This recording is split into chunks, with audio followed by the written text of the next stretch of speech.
Big day in the debate over Idaho's abortion laws. Pundits from far and wide have weighed in on the 3 Idaho abortion laws that have been enacted in recent months. Today, the debate, it really counts, and by debate, I mean the official court proceedings. Earlier today at the Idaho Supreme Court, they heard arguments for and against the 3 state abortion laws, including the so-called trigger ban that took effect in August. And we've talked about it a lot here on the 208. That's the law that made abortion a felony in Idaho, except in cases of rape or incest or when the mother's life is in danger.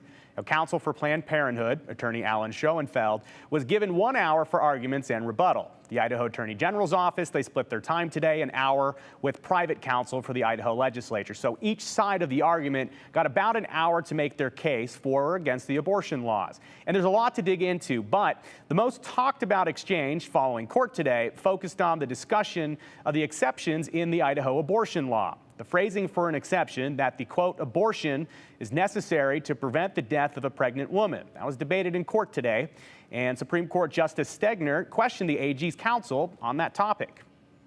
And I think this goes to this kind of misconception that has been articulated about 18622, that it bans all abortions. It does not. It allows for abortions in the case where the abortion is necessary to protect the life of the mother. So where there are 2 lives at stake, then the woman's life is protected. It's simply— What about her health? The woman's health is not mentioned in the statute. Is not mentioned in the statute. And I wowould not read 18622's affirmative defense as saying that an abortion is allowed when necessary to protect the woman's health.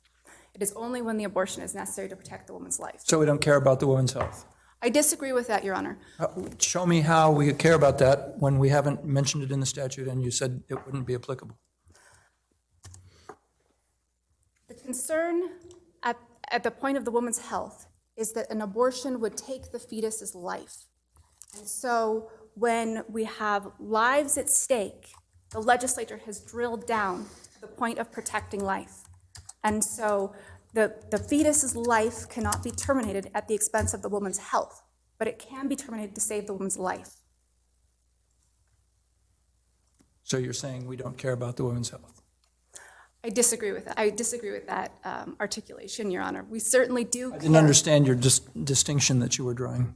Well, we care about the woman's health, but we care about life, the life of the fetus as well. So the life of the fetus overcomes the health of the mother?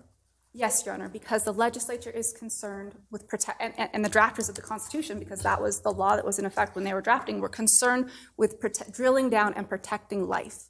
And so when life came at the expense of life, then the woman's life could be protected. But when health came at the expense of life, the fetus's life is the thing that is protected.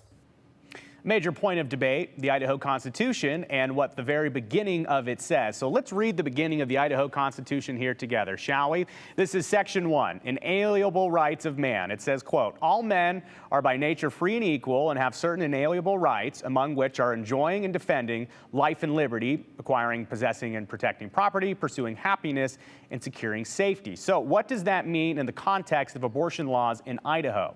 It depends on who you ask, but if you ask counsel for Planned Parenthood, they will say it includes abortion rights for women in Idaho. As of the date of enactment, the Idaho Constitution recognized a right to be left alone, a right to privacy. Those are fundamental rights that I think the Constitution reserved to the people under Section 21. This court has had no difficulty concluding that those are fundamental rights.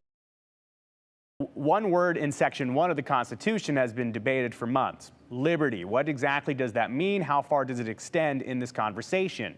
The Idaho Attorney General's office made the case after being asked by Justice Zahn about liberty and autonomy. So are you saying the right to liberty does not include the right to make decisions about my own body? I'm not saying that, Your Honor. I'm saying that the right to liberty stops when that decision about making your own choices about your own body takes a potential human life. So there you have it, arguments in court, and that's what today was about, making those arguments in court on all 3 of Idaho's recently enacted abortion laws. As you imagine, counsel for Planned Parenthood, they made their arguments to have the law struck down, and counsel for the state and the Idaho Legislature made arguments defending the law, saying they're clean as is and they're only trying to protect life in Idaho.